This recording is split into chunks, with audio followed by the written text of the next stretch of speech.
La carta de Pablo a los Filipenses. La iglesia en Filipos fue la primera comunidad de Jesús que Pablo fundó en Europa Oriental, y esa historia se nos cuenta en Hechos capítulo 16. Filipos era una colonia romana en la antigua Macedonia, estaba llena de soldados retirados y era conocida por su nacionalismo patriótico. Así que, allá, Pablo tuvo resistencia cuando anunciaba que Jesús es el verdadero rey del mundo. Después de que Pablo salió de allá, aquellos que se hicieron seguidores de Jesús continuaron sufriendo resistencia, incluso persecución, pero siguieron siendo una comunidad vibrante, fiel al camino de Jesús. Pablo envió esta carta desde una de sus muchas prisiones y lo hizo por una razón muy práctica. Los filipenses habían enviado a uno de sus miembros, Epafrodito, para llevarle un regalo monetario a Pablo para su sostenimiento en la prisión. Pablo envió esta carta de regreso con Epafrodito para decir gracias y para hacer mucho más que eso.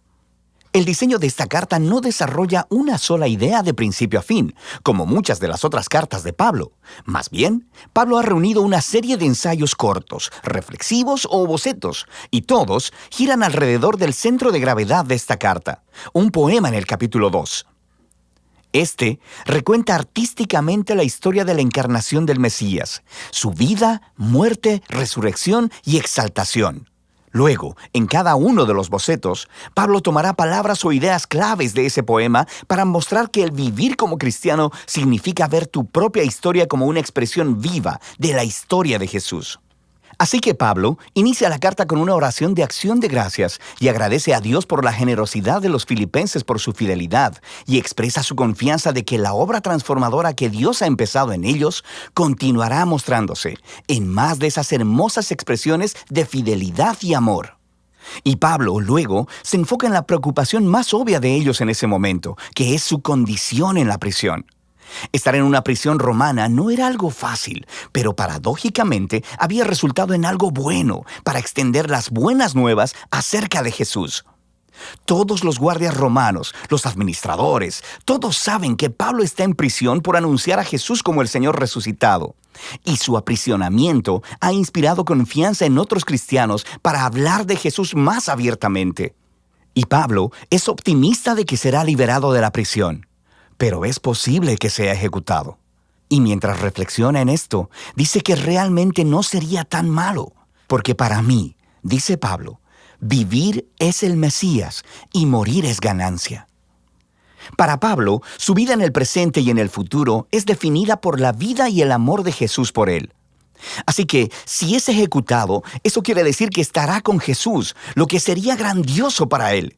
Y si es liberado, significa que puede seguir trabajando para empezar más comunidades de Jesús, lo que sería mejor para las demás personas, y esto es lo que él espera que suceda.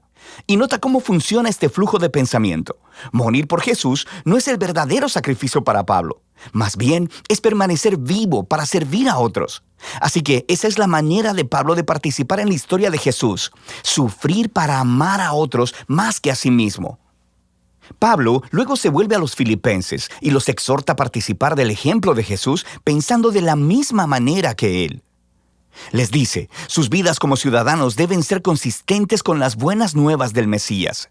Así que estos cristianos en Filipos vivían en un semillero de patriotismo romano, pero su manera de vivir debe ser moldeada por otro rey, Jesús, y eso podría traer persecución.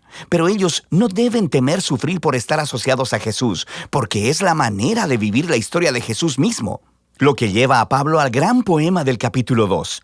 Es muy rico y está lleno de ecos de pasajes del Antiguo Testamento, especialmente la historia de Adán y su rebelión en Génesis 1 al 3 y de los poemas del siervo sufriente en el libro de Isaías. Este poema es digno de memorizarse. Es una hermosa versión condensada de la narrativa del Evangelio. Antes de volverse humano, el Mesías existía en un estado de gloria e igualdad con Dios. Y a diferencia de Adán, quien trató de alcanzar la igualdad con Dios, el Mesías eligió no explotar su condición de igualdad para beneficio propio. Más bien, se despojó a sí mismo de esa condición. Se hizo hombre, se volvió siervo de todos y aún más que eso, permitió que lo humillaran. Él fue obediente al Padre al ir a morir en una cruz romana. Pero a través del poder y la gracia de Dios, la vergonzosa muerte del Mesías fue revertida a través de la resurrección. Y ahora Dios ha exaltado a Jesús hasta lo sumo, como el Rey sobre todo cuanto existe, otorgándole un nombre que es sobre todo nombre, para que toda la creación reconozca que Jesús, el Mesías, es Señor, para la gloria de Dios Padre. Ahora, esta última declaración es asombrosa. Pablo está citando Isaías capítulo 45, un pasaje donde toda la creación reconoce al Dios de Israel como Señor. El punto de Pablo aquí es muy claro. En el Jesús crucificado y resucitado, descubrimos que el único y verdadero Dios de Israel consiste en Dios el Padre y el Señor Jesús. Así que para Pablo, este poema expresa su convicción acerca de quién es Jesús. Y hace algo más. Ofrece el ejemplo de Jesús como una manera de vivir que sus seguidores deben imitar. De manera que por esta razón, Pablo continúa inmediatamente contando dos historias. Primero, acerca de Timoteo y luego sobre Epafrodito, porque ambas son ejemplos de personas que están viviendo la historia de Jesús. Timoteo es como Jesús, porque él está constantemente preocupado por el bienestar de otras personas, más que por el suyo. Y Epafrodito, a quien los filipenses enviaron con su regalo, terminó arriesgando su vida para servir a Pablo en la prisión. Se enfermó tanto que casi murió tratando de ayudar a Pablo, pero Dios tuvo misericordia de él y de Pablo al librarlo de perder un amigo. El punto de Pablo aquí es que este tipo de personas son ejemplos vivos de la historia de Jesús y son dignos de imitar. Luego, Pablo se vuelve hacia su propia historia como ejemplo.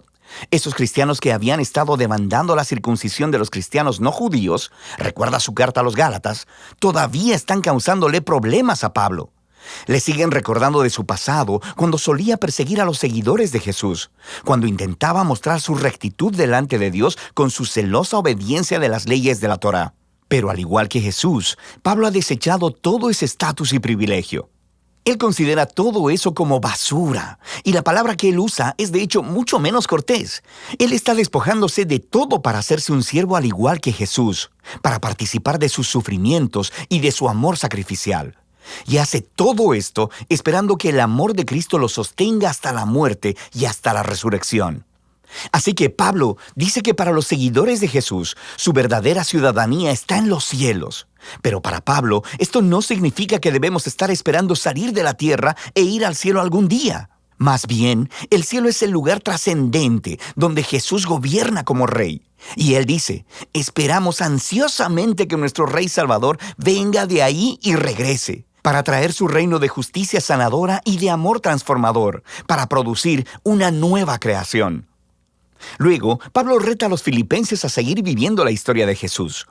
Él primero se dirige a dos mujeres líderes prominentes en la iglesia que trabajaron junto a Pablo, y ellas tienen alguna clase de conflicto.